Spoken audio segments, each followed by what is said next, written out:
kulan ballaaran oo iskugu yimaadeen mas'uuliyiinta hay'adda horumarinta wadooyinka Asarda oo soo qabanqaabisay hay'adda Amuud Foundation ayaa lagu qabtay maanta magaalada Boorame ee xarunta gobolka Awdal. Munaasabadani ayaa waxa shahaado sharaf lagu guddoonsiinayay hay'adda horumarinta wadooyinka gobolada Awdal iyo Salale Asarda, taasi oo ku hawlan dhismaha horumarineed ee wadooyinka goboladani. Hada sharaftani ayaa waxa guddoonsiisay hay'adda Amuud Foundation oo ka qayb qaadata dhinacyada kala duwan arrimaha bulshada. Kulankani waxa mid ay mas'uuliyiin aad u tiro badan ka soo xaadireen ayaa waxa ugu horeyntiiba halkaasi ka hadlay Abdiwahaab Maxamed oo ah mas'uul ka socday Amuud Foundation iyo Master Cigaal. Labadooduba waxa ay ku dheeraadeen hay'adda horumarinta wadooyinka Asarda oo aqoonsadeen hay'adda ugu waxqabad wanaagsan dhinaca wadooyinka. macnaheedu yahay in aan abaalgud anagoo ah Amuud Foundation aan ku siino abaalgudka Amuud Foundation ay bixiso sanad walba maray bixiso baan waxaan ugu talagalay xogaa way soo daaray sanadkii 2018 inaan siino ururka Asarda. marka dadka macnaheedu saas oo ahaa ama only maaha reer Boorama only reer Awdal maaha dadkii u soo soconayay oo imanayay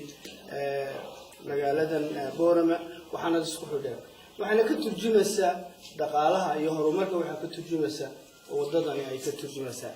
aad baan ugu mahadsantiin adaadkii gudoomiyaha iyo boorka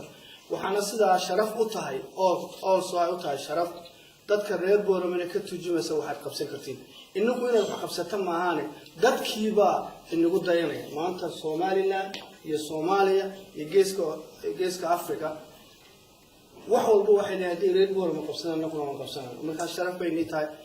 Kale waxa isaguna ka hadlay gudoomiyaha jaamacadda Amuud Professor Salebaan Axmed Guuleed, gudoomiyaha hay'adda horumarinta wadooyinka Asarda Cabdilaahi Xaaji Ciise waxayna sheegeen marka labadan hay'adood hadda imika Asarda iyo Amuud Foundation waa ay ku dheereeyay ku jiraan Amuud Foundation hay'adda qura ee strategic partner la gobolka ama waxbarasho ha noqoto ama caafimaad ha noqoto ama wadooyin ha noqoto ee qolihii dibadda naga haray intaan ogahay waa jiraan shakhsiyaad waxayna soo tahay laakiin hay'adda baxday taa oo marba qaabka Soomaalida kala ka dibaalan dheer horta Amuud Foundation dadkii qaarada siiyay ugu horeeyay ka mid ahayd maantana awareness bay noogu daray yani waa labo arrimood awareness-kana wuxuu ka turjumayaa say noo dareynayaan insha Allah ta'ala waxay noo noqonaysaa anaga dhiirigelin xooga waxay speed-kayday kordhinaysaa si aan xoog u shaqeyno ilaahay fadligii weeyaan inaan iskugu nimaadno mashaariic wanaagsan oo wax wada qabsi iyo iskaashi iyo gargaar. Amuud Foundation runtii waa dadkaan ku faano Amuud Foundation waa loo geeyay maanta Soomaali yani martabada ay ka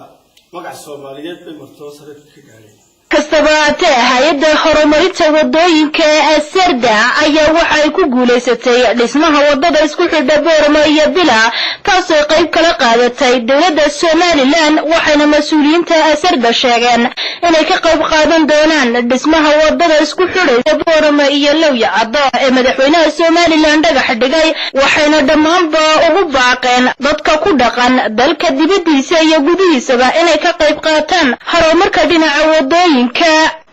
Su'aad Jamac Somali Channel magaalada Boorama.